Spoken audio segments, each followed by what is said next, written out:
What's up, traders? Matt from the Trade Brigade here doing a technical analysis on ticker symbol AFRM for Affirm Holdings. Of course, on the left-hand side, we are looking at the daily time frame, and on the right-hand side, the 30-minute intraday time frame.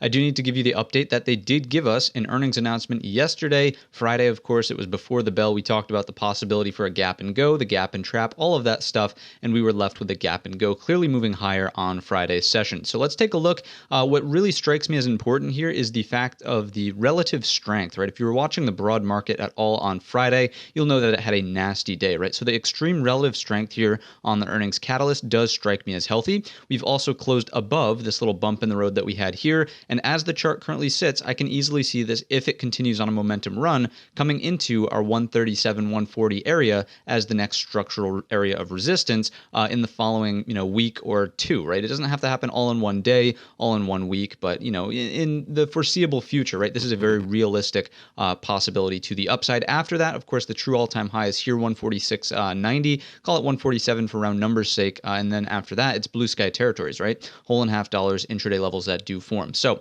what I want to do is look through the lens of the 30-minute perspective with our Fibonacci's and just see how the price action was, right? How did this unfold? Were the buyers strong the whole time? What was going on? So first of all, we need to adjust the gap that was left on the chart. So let's do that first, actually.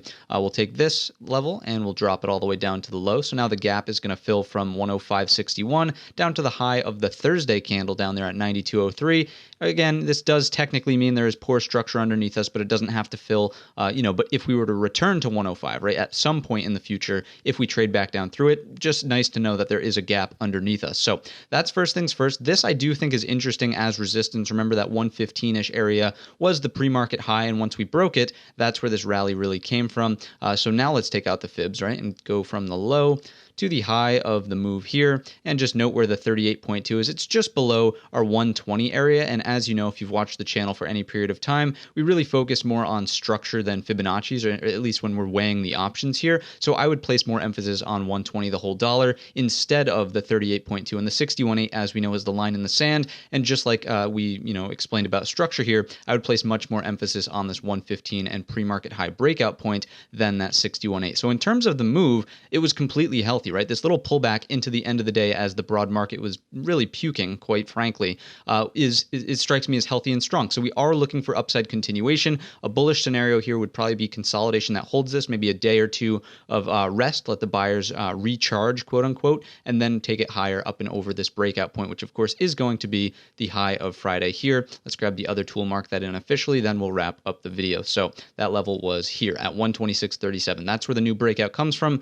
And as you know, our daily targets are up at 137.83, call it 138, excuse me there. And then the next is the true all-time high at 146.50. So those are my thoughts. It looks bullish. Obviously, this in the face of a red market strikes me as relative strength. And again, we're just watching to see if that bullish scenario plays out. If we start taking out that 115, this is probably where I would be extremely patient in this name, just knowing that this gap exists underneath there. So I'm not saying short it if we take out 115, but again, sit on your hands, be patient, wait for the next structural setup to really show itself, and then we can take action. So if you enjoyed the video, if you learned anything new, certainly let me know in the comments section or by giving the video a thumbs up. Don't forget our main channel is linked in the description, and all of that being said, I wish you a green trading week.